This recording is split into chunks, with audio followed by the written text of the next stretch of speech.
Баршаңызға қайырлы күн достар. Бүгін біз сіздермен бірге асқабақ қосып жасалатын оладьи, яғни құймақтарымызды бірге дайындайтын боламыз. Панкейк деп атасаңыздар да болады. Бұл рецепт ең сәтті шығатын рецепттердің бірі. Бір жасағаннан-ақ осылай бүлкілдеп, аралары керемет болып пісетін болады. Видеоны міндетті түрде соңына дейін қараңыздар. Біз ең алдымен өзімізге қажетті асқабақтарымызды осылай жуып тазалап алдым. Енді турап шығатын боламыз. Менде төменде описанияда барлығының мөлшерлері жазылған. Сол жерден көріңіздер. Енді 180-170 градуста 25-30 минуттай пісіріп алатын боламыз. Дайын болған асқабақтарымызды табағымызға салып, шаншығының көмегімен немесе блендермен езіп алсаңыздар да болады. Мен осылай жай шаншығымен езіп, оның үстінен 2 жұмыртқамды салып жібердім. Жұмыртқаның үстінен 3 немесе 4 ас қасықта қант салатын боламыз. Барлығыны бірге жақсылап біркелкі болғанша араластыратын боламыз. Достар, өте керемет, ең дәмді болып шығатын құймақтарымыздың бірі. Міндетті түрде балаларыңызға жасап беріңіздер, қалдырмай жеп қоятын болады. Осылай біркелкі болып, сұп-сұйықтау болып шықты. Енді біз 2 шай қасықта толтырмай қопсытқышымызды ұнымызға араластырып жібердік.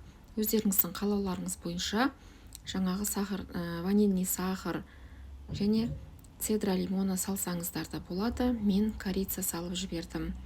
Енді барлығыны бірге жақсылап біркелкі болғанша араластыратын боламыз.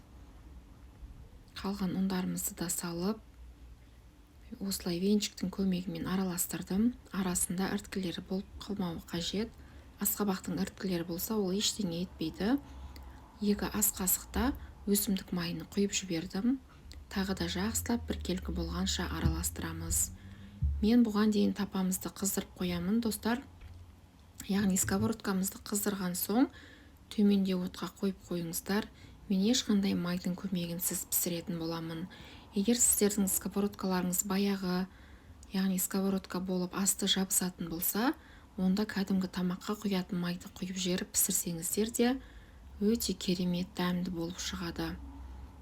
Ас қасықтың көмегімен салып, осылай жұқалау етіп жайып жіберіңіздер. Енді осылай 2-3 тесік болған соң, екінші жағына аударатын боламыз. Қараңыздар, құймақтарымыз көтеріліп, керемет болып пісіп жатыр. Дайын болған құймақтарымызды ыдысымызға салып аламыз. Қалған құймақтарымызды да дәл осылай төменде отта пісіретін боламыз. Достар, менің видеом сіздерге ұнаған болса, каналыма тіркеліп, комментарий арқылы өз пікірлеріңізді қалдырып кетіңіздер.